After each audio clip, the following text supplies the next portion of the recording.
and welcome to Aspect Ratio Project's One-to-One. My name is Jennifer Armetta, and I'm the director of the gallery. Aspect Ratio Projects is a contemporary art gallery located in Chicago, but we do represent emerging and mid-career conceptual artists from around the world. This is our series of podcasts that we look at a sort of like an informal fireside chat with our artists.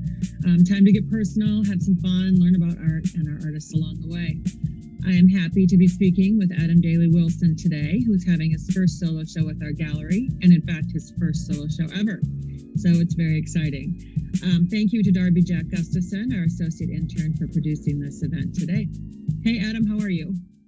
Hi, Jennifer. How are you doing? I'm good. I'm really good. I have no complaints, actually, so that's a good thing. I thought we would start at the beginning, as they say. I know you have not had the most traditional route on your way to becoming an artist. In fact, had a very successful career in another area, being law, which is not something that usually translates into being an artist. So maybe you want to shed some light on how that came to be. Sure. So I'm almost 50, and I did have a first career and a first life. And, it's one of those things where I guess you finally find what you were meant to do. And I found it later than other folks. So I feel pretty lucky that I found out, and I'm lucky that I get a chance to do it. Yeah, so I started out, I was doing a typical undergraduate's life, was thinking about the future. And back then that sort of meant really one path, which was grad school. For me, it ended up being law after some brief work at the Department of Justice as a paralegal. And I found myself lucky at a law school. And, law was great. And I thought it was going to be all I wanted, not just because of law, but because of my classmates and who I met. They were just wonderful people, and it was intellectually stimulating. And some of the firms I got a chance to work at. So, art really wasn't on my mind until much later in life when, and I'll be glad to describe more in a minute, but it turned out that a couple random things happened, and all of a sudden I started to be thinking things would come into my head. There's really no other way to say it. We're a lot different than when you're thinking about legal stuff and writing briefs for courts of appeals and stuff like that. And then it was off from there. So you had never thought about anything about art prior to that? You were just on your course, or had you dabbled in art? Did you draw, paint, or do anything of that sort? I did a few things, and they are stashed away, although honestly, I don't think they're very good, but they were fun to make. But I'll tell you, maybe one fun story. I did take an art history class. This is the only, any exposure I ever had except for what I've taught myself. I took an art history class, and I did my final paper on the idea that conceptual art could not possibly be art. And I almost failed that class, and the reason why, I talked to the professor afterwards, and the professor said, it's not that you can't make that argument. Anyone's entitled to make any argument they want. It's just that you didn't even have an open mind about it. You didn't even argue the other side. And of course, as a lawyer, that's what you're trained to do, argue things round and flat. And I took his point pretty well. It was that, it was really, he was basically saying, you're entitled to be ignorant, but only after you've thought about it. And and I always appreciated that. And of course, here's the joke, as my friends point out now, making conceptual art, and that's the art that I really believe in the most. And there I was doing the exact opposite 30 years ago. Isn't that so interesting? I think that is it's an interesting place where people start with regard to conceptual art, because I love working with people that are just learning about art. They're just curious. They don't have any foundation. And literally the first thing they say to me is, when they look at a piece of art, normally that it could appear to be somewhat very, very simple. They say, well, I could have done that. And my response to them always is, but you didn't. And let's talk about how this came to be. And so it sounds like maybe you had a similar thought process. I'm not exactly sure, but it sounds a little bit like that. Yeah, it was a bit. And I just was reading about this recently. I thought at the time that art had to be beautiful, defined as sort of very restricted things. It has to have either beautiful color or beautiful black and white or beautiful composition, or all these terms that I understood. And I thought if it wasn't pretty, if it didn't somehow please you in an aesthetic sense, then somehow it was not quite real art with some kind of notion, whatever real art was. And one of the things I loved reading recently was the idea that there's other ways to stimulate the brain in an artistic sense, and they don't have to be purely by a notion of beauty, especially because beauty can be different things in different cultures and also at different times. And, that is to me really important in what I do and how I think. just by way of example, again, when you practice law, you're practicing in most contexts the law of that particular country. But art is everywhere, and it's supposed to, in my mind, and it can transcend languages and transcend cultures so quickly. And I think maybe that's why beauty is such a common denominator when you think of art. But also ideas can, and that's what I like. And it's the idea that the brain can be stimulated and have almost like an artistic response in the viewer's head by things that don't necessarily fit the quote unquote definition of beautiful. Right. Well, that's interesting, though, because at least in my opinion, the art that you make is actually very beautiful, but it is very complex and, dare I say, somewhat dark at moments. So you're bringing together something that's aesthetically beautiful, but with these complex ideas. Seems like you have come to terms with your feelings about conceptual art and done a very good job at that. Well, thanks. First of all, I think it's always changing. For example, the works that are in the show right now are based on something I sort of came together with in terms of how I wanted to express things and get ideas across really in the past maybe 6 months. I'm sure it'll change going forward in other ways, but to me, that's the beauty of conceptual art as I use it and I want to express it, which is it really is the idea. And since it's text, it can be executed and shown any number of ways. And I'm really agnostic as to how, in some senses, some of the conceptual art and text that I do comes across or how it's made. But I'm still always looking to find that transcension because text art, it's in one particular language. And I don't want to be limited to English or have it be limited to people who only speak English. I got to find a way, or I want to find a way where text art and the kind of thinking I do and put it down can get across and not have a language barrier. That's interesting because when you were speaking earlier, what was going through my head was that the art in and of itself is almost another language, a way and a means of expression that the word that you use transcends, normal everyday occurrences or experiences. So you can wrap that up into a photograph or a painting and it can have multiple meanings and you might not even need to understand what language it is. Yeah, it's funny that you mentioned that. And I love it because one of the pieces at the show right now is detail and appropriate detail of a public domain photograph that when you do the research on it has literally transcended language and culture across the world and has become an iconic symbol for a couple of different things. And it literally, apparently, it's one of those few icons out there in the non-religious context that everyone gets or almost everyone gets, no matter where you are in the world. It's a famous photograph of a famous revolutionary taken in 1960. And the more I looked into it, it really has transcended and is understood in almost every culture. There's no East-West divide, and it's transcended the language barrier. Well, let's talk about that because you do work in two different styles. A more very, text-based work, very Rouchet-esque, for lack of a better description, although I think that is a good one. But then you also have your personal writing system. So do you want to kind of explain the difference of those two? And do you get inspired at different times to do one or the other? How does that work? I do, yeah. And let me see if hopefully I'm not giving away too many secrets here, but here's what I can tell you because this is how it sort of evolved. When I first started doing work, I was absolutely intrigued by Christopher Wool and the starkness and the use of stencil and just the idea. And I wasn't able to appreciate more at the time, but the idea that just the text was being reduced to something so elemental, black and white and stencil, there was no way to read into something from the font, things like that. And then I realized that it was substantively, it was the work of Jenny Holzer and Barbara Kruger had so many more layers of depth in other areas. And it wasn't that one was right or wrong. It's just that they added more to it. So that became a piece of the puzzle. And here I am, of course, self-taught. I'm trying to learn on the fly, but I was really trying to find a way to make sure I wasn't, just doing something that had already been done. Then you get Ed Ruscha, and you're right. That's to me, if you really reduce it, it's a different type of text altogether than anyone else I've mentioned so far over some type of expansive natural image. And I found that to be of use too, because it starts to provide that extra layer of meaning or some context or juxtaposition. And then there's so many others too. And I tried to learn all the text artists I could, and I'm still learning. And it really has come down to then 6 styles to answer your question more directly, or 6 sort of buckets or categories that seem to be working. And one is the wide, long cinematic. They're much more wide than tall, but they have many, many text elements centralized, what appears to be one theme, but ideally has about 4 or 5 sub-themes and even different themes woven in. And that's something that's come up in the past 6 months. And I'm hoping that's going to be something that really just stays as a mainstay. Because if I can, I'll just tell you a quick side story. For Jim Brown, the football player, everyone knew he was one of the best football players ever. And someone asked him once, it's like, do you just love football? Isn't that your favorite thing? And he said, no, actually, lacrosse is my favorite thing because in lacrosse, I could fully express my body and my mind as an athlete. He's like, I could do so much more in that field in all the ways. And I'm not going to be able to give his words justice because it almost sounded like poetry the way he spoke.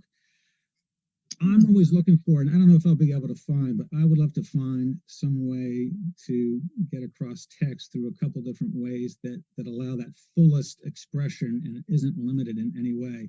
So what you're seeing on the walls right now is the first attempt at that, where you have a ton of text that conveys a ton of things, but is tied in both by other text and a visual. It gives much more artistic freedom than rolling it into your question and the other artists I mentioned.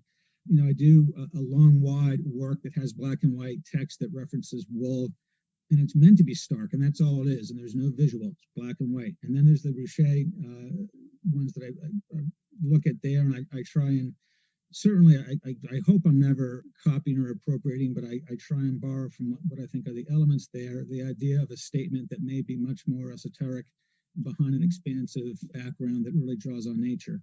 And then you have, you're right, what I call the personal writing systems, which are my handwriting very loose, sometimes scratchy, sometimes more fluid, but 7 or 8 foot tall paintings that come out in 3 or 4 minutes, sometimes 5, frankly, are unlike anything else that I do. They stick out like a sore thumb if you compare A, B, and C and D next to each other in a row. And then finally, maybe the other last bucket is the works where they have different components. In other words, maybe like a stark piece of text and maybe an image or maybe not, as compared to a more playful piece of text. And as you had mentioned, some of the work seems dark and maybe is, but I do have a whole other area of work that it almost falls in the category of wordplay, because sometimes those come out too.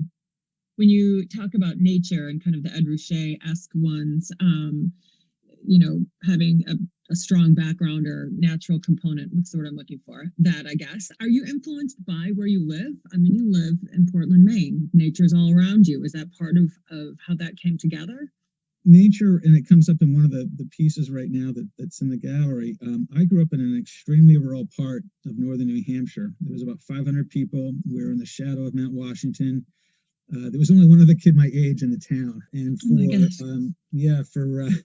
for fun, my friend and I, there was no playground in town. It was too small. They had a dairy farm. We would slide down the backs of cows.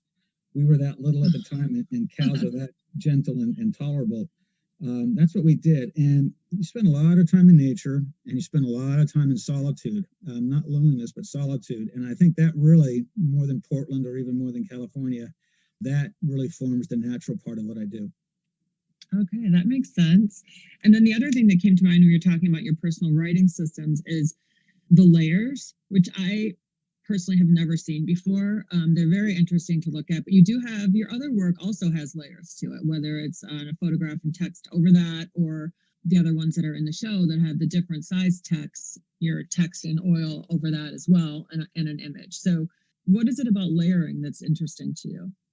It also goes back, just like I was mentioning that story about my art class. I took another class in school, and you have to remember, again, coming back from rural New Hampshire, getting a chance to go to a college in a big city was just mind-blowingly fantastic. But I was clueless. And I'm always clueless. I'm going to be clueless for the rest of my life, but I was really clueless back then. And I took this class, and I made the argument in a mini paper or something that there was a cause, singular, for this thing that happened. And the professor was very nice, and he basically said, welcome to the real world. There's more than one cause for everything. And in fact, there's so many causes sometimes you really can't keep count. And I loved that idea. Then you get into law, and, at the end of the day, when it comes to arguments about particular, whether it's case law or a statute or other things or the Constitution, you're not dealing with layers. Now, as a factual matter, what you're dealing with, there may be lots of layers, but as a legal matter, the actual law, you're not dealing with that many layers. You apply A to B to C, or you apply A and B to C. It's pretty simplistic, in the concept. So I love layers, going back to what that teacher taught me, because at this point in my life, and maybe I'll change later, but as I hit 50, I don't see anything but layers. I can argue things simplistically if I need to, and I'm taught to argue things round or flat if I really need to. But I see beauty in layers at this point because I see just wonderful complexities. Not like necessarily in my head, like I'm seeing things, spark up in my head. But the more I read and the more I listen and the more I just see beautiful layers, and I want to try and express that. Oh, I love that. I love that. I mean, I think definitely as we get older, we have layers of experience. We are able to understand different perspectives, not just in art, but in life, right? And it sounds to me like that kind of all comes together for you. Yeah, no, I think you hit the nail on the head, and I like the way you said that. Well, thank you. I'll have to write that down. I'll have to write that down. Okay, so there is a piece that I really want to talk about because I kind of referenced that it's dark, but I think it is really provocative in a good way and thought-provoking in a really good way, and that is Hold Me Back from My Humanity. You bring up an idea that, talking about the Catholic Church, the president at a border, and the mafia, and who would you rather leave your child with? And why don't you, I don't want to steal the thunder of the piece, but why don't you talk about that? Because you make a really interesting point. Going back to the layers, one of the things I like best about layers is you get to cover the assumptions that people walk in with. You get to cover the status quo or the conventional wisdom. You get to cover a whole range of things, including what, if you just saw it alone, has been my experience, would be the instantly dismissible because it wouldn't have any context and it could just be ignored. And so, and I'll get directly to your question in a second. One of the things I've always wanted to do, and I've been able to do it once or twice, and I've just loved it when I've seen it in people's eyes, when they think they know where a work is going, or they think they know where language is going, and then you can just see a little mental hiccup because they realize, A, it may be going somewhere else, or B, maybe they're starting to see it a different way. And so the whole point of a lot of my works is I don't ever want to tell you what I think, and I'm not trying to force my views on anybody, but I'd love to get you to think. And I really enjoy trying to find ways to do that. And so with this work, that setup that you just mentioned, yeah, it poses a question, and I'll maybe get into it and get why in a second, but it's the idea that let's really compare three things that, maybe no one's ever thought to compare before. Maybe they have, but either way, if they have been compared before, let's compare them in a way that really hits home, not in the abstract or not in some kind of intellectual, distant way that, makes it, sort of like harmless. Let's really put down to brass tacks, because most of us, or not all of us, can relate to, if not having a child, having someone we care about. And like, who would you put someone you care about? Who would you trust them with? And the reason why the work sets up those three things is the work is ostensibly about what the Catholic Church has done with respect to what's generally known as the pre-scandal. And the underlying visual behind it is, to my understanding, a pretty famous work by Caravaggio. And I took a piece of it because apparently he was commenting on the churches 500 years ago, suggesting that the fruit that he drew in that still life was representative of rot and corruption within the Catholic Church. So already I'm trying to get across the point, is this thing that we call the pre-scandal, is it really that new? If it's not new, is it going to keep going? And then it's the idea that, and you're right, going to abandonment. If kids are arguably being abandoned through a major religious institution, are they being abandoned elsewhere? Is this who we are? Is this really our norm? Well, it could be shown, if you're looking at actual facts, that it's being done to a particular group of people at our borders. And it's if you look into it, it's being done other places too, where kids are being abandoned, but forcibly they're being stripped. And then the third part is, these are arguably, if you want to start to think about it, the suggestion is, pretty bad things from some normative levels and levels of faith and religion and other moral constructs. And is there anyone else out there that we should be looking at by way of an example, even if it turns out that example doesn't bear fruit? And so, the more I looked into it, it was the mafia. And I'll confess, these are three things that maybe from some senses should not be put together, and some things that ought not or do not work when you put them together. And, strictly logical, you can find all ways to pick it apart. But at the end of the day, if you buy into the notion, which may or may not be true, I think the evidence is out that the mafia is a safe harbor for children with respect to, they may do many bad things, but they don't do bad things to kids. If you accept that premise or just take it for a minute, really, where is a kid safer these days? And obviously, from some levels, it's an absurd question. But going back to what I said a minute ago, does it create that mental hiccup that gets us thinking a little bit in a different way to just get past the conventional wisdom? No. I mean, I think that's great. And, as we started this conversation, it is actually aesthetically a very beautiful piece. I mean, you can see the art historical references in it. You can see the contemporary notions in it. And clearly it's diving into something that is, top of mind today, top of mind 500 years ago, addressing all of those issues in one piece, which is very beautiful. And that leads me to my next question about this entire show being about remembering, misremembering, etc. I really had two things. It's what may become obvious or is first thought when you think of forgetting and remembering, because we as people can forget and remember. We as a society or cultures or even a world can forget or remember. And then there's two parts to it. The more I looked into it, is that it can happen to us passively. We forget things that we don't want to forget for any number of reasons, and it can happen actively. And so I wanted to, that seemed to fit with all the pieces. And also I realized seems to fit with what I want to try and do in the bigger picture, which is not only look up and see what's going around, but remember, do we want to just bury this and forget it and look away? Or do we want to remember some type of general idea of normal, moral, or ethical, or some type of common thing, whether you want to call it a social contract or whether it be from religion or faith, the idea that we were going to have some rules. So that's one reason for the title. The other one, and I don't know if I'd had a chance to tell you this, but I'm lucky enough to be shown in Chicago and to be privileged to be part of a gallery that's in Chicago. When I think of, as a lawyer, the first thing when I think of Chicago, I think of what happened with the Chicago 7, the famous trial, of course, in the 60s, and the constitutional violations that occurred in that trial, and what was at stake, and why the defendants were on trial for things such as civil disobedience and First Amendment rights to speak up against the war at the time. And so forgetting and remembering, my view is it's all too easy to do on the tough subjects. And so what I want to do is, you don't have to remember them with me, but I want to remember what's going on, what has gone on, because hopefully then someday that will help make sure that certain things don't continue to go on. So do you look at this as kind of a reminder to people? Is that part of this? Like, you're putting something out there that you feel is important, that has been going on for a long time, and if we keep it at the forefront, then maybe we'll evolve and actually address these issues. Yeah, no, I agree. I think it's a good way to put it. And going back to layers, I think it's here's the facts that we are either remembering or not remembering. The fact that we're not remembering or we're remembering, it's almost a meta point. And then it's the whether we do or don't remember, what does that get us?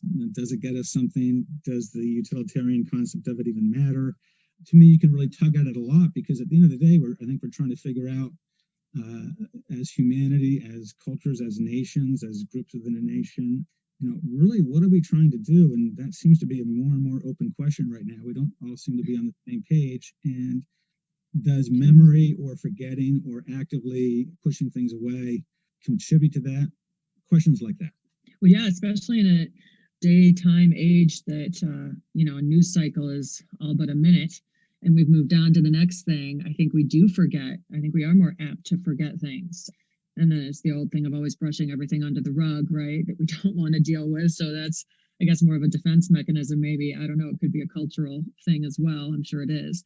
I was talking to a bunch of law school classmates by Zoom the other night, and they were asking me some stuff. And one thing I got, it's a personal thing to the art, and I don't know if it should be, but it's I want to let my kids know, or I hope they see someday from the art, or as they get older, that I didn't look away. I didn't just tune out, but rather I tried to see what was going on.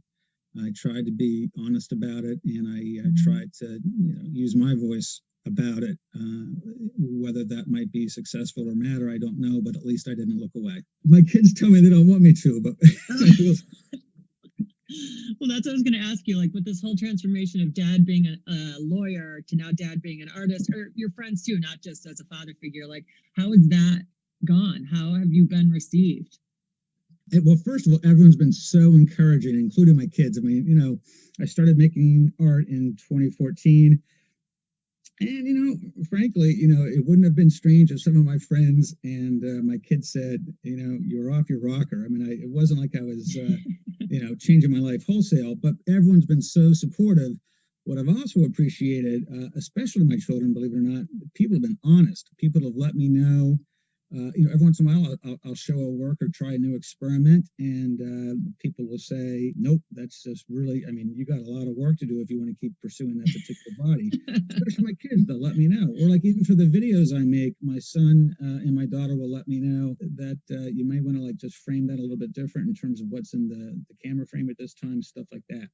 What's also been very helpful, I was very lucky to meet a bunch of what I call my art friends from all over the world from the first couple art fairs I did in New York. And they were just so welcoming and letting me know that it was okay to start to make the transition to artist. They were just able to sort of like help smooth it over in terms of a life. And I've always been very thankful for that.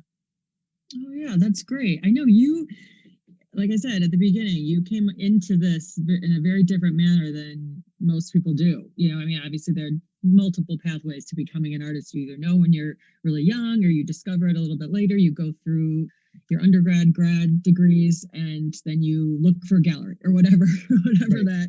that path might be, that more traditional path. So you used to go to the other art fair, right? And you'd set up a booth. And didn't you meet Millie Glimsher? Am I correct in remembering that? The way it started, and we can talk more about it if you want in a minute, but so I've been diagnosed polar since over 2 decades now. And my doctor, my psychiatrist, who was just been fantastic, my Harvard psychiatrist, she said, I've been doing some research. And she's like, I think if we make a very small change in your medicine and we'll monitor it carefully, she's like, I think you might be able to capture some of what you've been talking about. And what I've been talking about is for years, and this goes back to your earlier question about, had I ever been a quote unquote artist or dabbled? There was no doubt that I was having what I guess you could call artistic thoughts, or the kind of thoughts you now see in the art starting in my 20s. And I don't think it's necessarily bipolar related, but I could put things together, and I didn't make a big deal of it, but I had friends and other people I knew who said, that's a really interesting way to look at things. So it turned out my doctor said, since you are putting things together like this, why don't we see, what happens if we make a slight tweak and see if it opens up some chance to, let's just see what happens. I was like, sure, I'll try it. And I didn't really think about it. And I certainly didn't think about it in terms of art. I just thought it might mean that, you can like make a few more connections, and it just may make an interesting way to think in your head.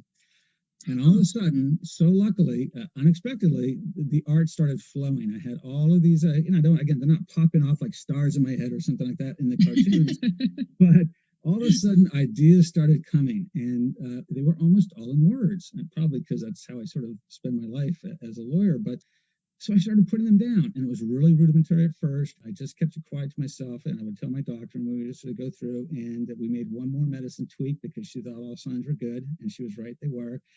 And that's how the art started. So to fast forward from that, 2 years later, I got up the courage. I was sure they're going to reject me. I applied to the other art fair in New York. And I think it was going to be, it was the very, very first one. I was like, they'll never take me. But $50 to apply, no harm, no foul. Right. And I got in. I had up my art, and I was doing performance art. I met all these great other artists from around the world. And they were just so decent about two things. One, me daring to try to be an artist, even though I had no training. They were just so decent and friendly about it. And the second one was they didn't care that I had bipolar. Fast forward from that and going to Millie, what happened next was I got the cut for the second art fair, like in other words, the second edition the year later. And my art friends suggested, without giving me any specific ideas, they just said, go big. It turned out by luck, I had drawn a 12-foot high by 8-foot wide by 8-foot wide corner, right sort of in Grand Central Station of the art fair. And they said, just whatever you do, go big. And so I took their advice, and I went big. I put up this giant installation of 64 different colors repeated over and over. There were 256 squares, and they had 256 statements and questions that had come out of my mind that were meant to represent altogether the colors in the text, what you can feel like if you are inside the mind of somebody who's slightly hypomanic, which means just barely above normal as bipolar, not manic, but just hypomanic. Mm-hmm. And people liked it. People cried, people hugged me. I got a lot of just human. It was, yeah. And it was thanks to these art friends I made who had given me the courage to go big and not just put up. It just worked. And that led to, I had a chance to serve on the board of a PhD program for visual artists and philosophy. And that also on the board was Millie. And I was very honored once I got a chance to meet her quickly and briefly in New York. And she gave me my first suggestions of art books to read. So here I'm looking at them right now are the 4 books that she recommended I get. And I pour through them whenever I can. So you can say you're a student of Millie Glimcher. Well, or you made yourself one. I don't know if I just want to, I'm always thankful. Oh, that's a great story. That really is. And speaking of, when you said going big, we have not discussed how you work solely in large format and why. I guess now we've sort of opened the yes. dialogue to that. Yes, and I want to be clear. One of the best things about art, and maybe it's not why I became an artist, but once I realized things were heading this way, I got to be open as an artist. I got to, because that first show I told you about, or that one with all the colors and the text, there was performance art too, and one was, here I am, I'm a respectable guy looking nice in a suit. I had my best lawyer suit on, and then if you read the paperwork on the side, it says, I have a severe mental illness.